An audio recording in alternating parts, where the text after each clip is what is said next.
BJP नेताओं के घरों में पहुंची जेनजी आंदोलन की आंच, बीजेपी की बेटियां बनी बागी। चलिए एक खास खबर शुरू करते हैं। You are watching Delhi News.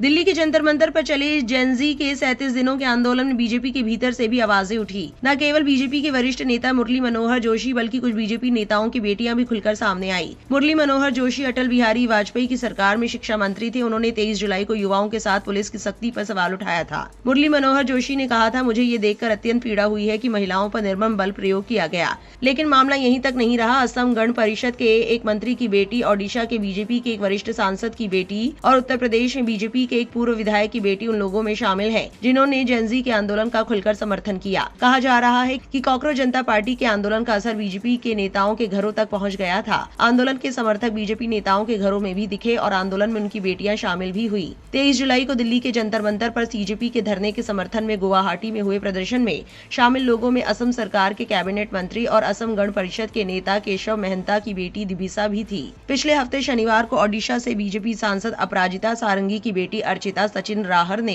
Instagram पर एक स्टोरी साझा की, जिसे धर्मेंद्र प्रधान के इस्तीफे का जश्न मनाने के तौर पर देखा गया। उत्तर प्रदेश के बीजेपी के पूर्व विधायक विक्रम सिंह की बेटी यशस्विनी राजे सिंह भी सोशल मीडिया पर पार्टी की आलोचना करती रही हैं। ये तीनों जेनजी पीढ़ी से हैं, यानी वे लोग जिनका जन्म लगभग 1997 से 2012 के बीच हुआ है। यशस्विनी सिंह ने 29 जुलाई को कतर के प्रसारक अल जजीरा से इस मामले में बात की है। यशस्विनी ने धर्मेंद्र प्रधान के त्यागपत्र पर कहा, इस्तीफे को निर्णायक मोड़ के रूप में देखना बहुत अदूरदर्शी है।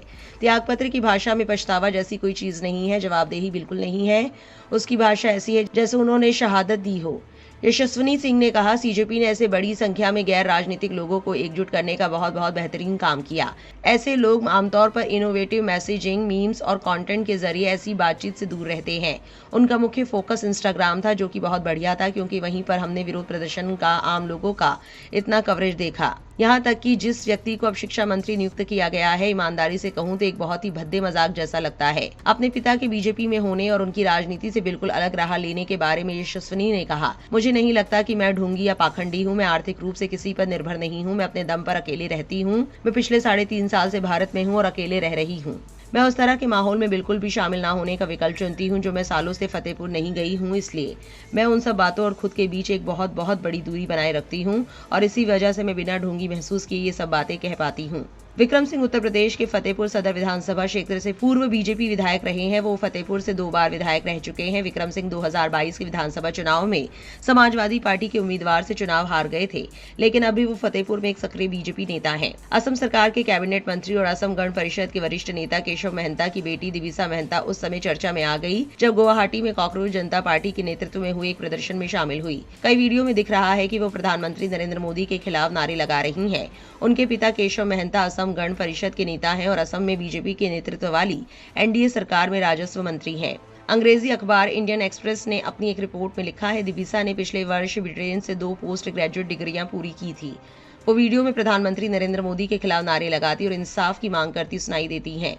एक अन्य वीडियो में वो कहती हैं, ये बहुत दुखद है और वहाँ जो हिंसा हुई उसे लेकर मैं कितना बुरा महसूस कर रही हूँ, इसे शब्दों में बयान नहीं कर सकती। छात्र सिर्फ शांतिपूर्ण प्रदर्शन करना चाहते थे, लेकिन वो इतना हिंसक हो गया, लाठीचार्ज हुआ, आंसू गैस छोड़ी गई, सब कुछ हुआ। लेकिन मैं इतना जरूर कहना चाहती हूँ कि उस दिन वहाँ पहुंचे हर छात्र पर मुझे गर्व है। उन्होंने जिस तरह बहादुरी दिखाई, उसने मुझे भी यहाँ आकर उनके साथ खड़े होने की प्रेरणा दी। बीजेपी सरकार के खिलाफ विरोध प्रदर्शन में अपने ही मंत्री की बेटी के शामिल होने का सवाल पिछले रविवार को असम के मुख्यमंत्री हेमंत बिस्वा शर्मा से भी पूछा गया।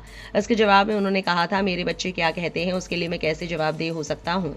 मेरा अपना भाई भी मेरी किसी बात से सहमत नहीं होता। मेरे बच्चे भी मेरी कई बातों से सहमत नहीं होते। यहाँ मौजूद जो भी पत्रकार बीजेपी के खिलाफ रील बनाते हैं, उनके माता पिता भी बीजेपी के ही समर्थक है।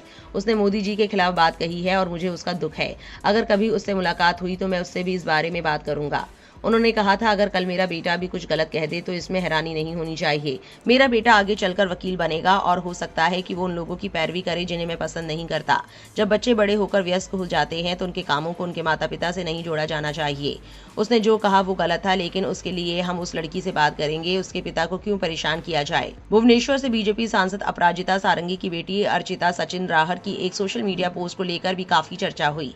समाचार पीटीआई के अनुसार चर्चिता की पोस्ट ने ओडिशा में पार्टी के कार्यकर्ताओं और नेताओं के बीच नाराजगी पैदा कर दी। अर्चिता राहर ने इंस्टाग्राम पर तिरंगे के इमोजी के साथ लिखा था, जय हिंद। नीट पेपर लीक को लेकर हुए बड़े छात्र आंदोलन के बीच धर्मेंद्र प्रधान ने इस्तीफा दे दिया। दूसरी ओर उनकी मां समेत ओडिशा बीजेपी के कई नेताओं ने धर्मेंद्र प्रधान के प्रति सहानुभूति व्यक्त की थी। पीटीआई के अनुसार बीजेपी नेताओं ने अर्चिता राहर की पोस्ट की आलोचना की। बीजेपी नेता जगन्नाथ प्रधान ने कहा, धर्मेंद्र प्रधान इस मिट्टी के बेटे हैं। उनके इस्तीफे से हमें दुख पहुंचा है। ओडिशा के लोगों ने बिहार की बेटी का स्वागत किया और उन्हें 2 बार सांसद बनाया। उन्होंने कहा था, अपराजिता सारंगी को अपने परिवार के सदस्यों पर नियंत्रण रखना चाहिए। उनकी बेटी ने धर्मेंद्र प्रधान के खिलाफ जो प्रतिकूल टिप्पणी की है, उसके लिए उन्हें ओडिशा की जनता से माफी मांगनी चाहिए। अपराजिता सारंगी ने अपनी बेटी की इंस्टाग्राम स्टोरी को लेकर उठे विवाद पर सफाई देते हुए कहा कि पोस्ट अनजाने में शेयर हो गई थी। हालांकि अर्चिता ने इसके बाद एक और पोस्ट की थी जिसमें लिखा था, डीपी के पीए के लिए जो निश्चित रूप से मेरी मां को मैसेज करके मुझसे पिछली स्टोरी हटाने के लिए कहेंगे, परेशान मत होइए, मैं इसे नहीं हटाऊंगी। जय जगन्नाथ, जय हिंद। हालांकि बाद में ये स्टोरी हटा दी गई। इंडियन एक्सप्रेस की रिपोर्ट के मुताबिक इन पोस्टों के बारे में बीजेपी सांसद ने कहा, अर्चिता जेनजी है और उसने अपने दोस्तों के साथ मिलकर ये स्टोरी साझा की थी। जब मैंने उससे पूछा तो उसे अपनी गलती का एहसास हुआ और उसने इसे हटा दिया। उन्होंने कहा, उसने बताया कि ये स्टोरी अनजाने में पोस्ट हो गई थी। उस समय मैं ओडिशा में अपने संसदीय क्षेत्र में थी और वो दिल्ली में थी। पिछले हफ्ते शनिवार रात अपराजिता सारंगी ने भी धर्मेंद्र प्रधान के इस्तीफे पर एक्स पर एक पोस्ट किया था। उन्होंने लिखा, धर्मेंद्र प्रधान जी ने अपना इस्तीफा सौंप दिया। नैतिक जिम्मेदारी स्वीकार करते हुए इस्तीफा देना बहुत साहस की बात है। इस कठिन समय में मैं उनके साथ खड़ी हूँ। आने वाले दिनों के लिए मैं उन्हें शुभकामनाएं देती हूँ। भगवान जगन्नाथ उन पर अपनी कृपा बनाए रखें। ओडिशा कैडर की पूर्व IAS अधिकारी अपराजिता सारंगी नवंबर 2018 में बीजेपी में शामिल हुई थी और इसमें धर्मेंद्र प्रधान की भूमिका अहम मानी जाती है। अपराजिता सारंगी ने नई दिल्ली में पार्टी के तत्कालीन राष्ट्रीय अध्यक्ष अमित शाह के आवास पर आयोजित एक कार्यक्रम में औपचारिक रूप से बीजेपी की सदस्यता ग्रहण की थी। इस अवसर पर तत्कालीन केंद्रीय पेट्रोलियम मंत्री धर्मेंद्र प्रधान, ओडिशा बीजेपी अध्यक्ष बसंत पांडा और पार्टी के ओडिशा प्रभारी अरुण सिंह भी मौजूद थे। 1994 बैच की IAS अधिकारी अपराजिता सारंगी वर्ष 2013 से केंद्र सरकार में डेपुटेशन पर थी। बाकी आपकी क्या राय है, कमेंट सेक्शन में जरूर लिखें और ऐसी और जरूरी अपडेट्स के लिए गली न्यूज को सब्सक्राइब करना ना भूलें।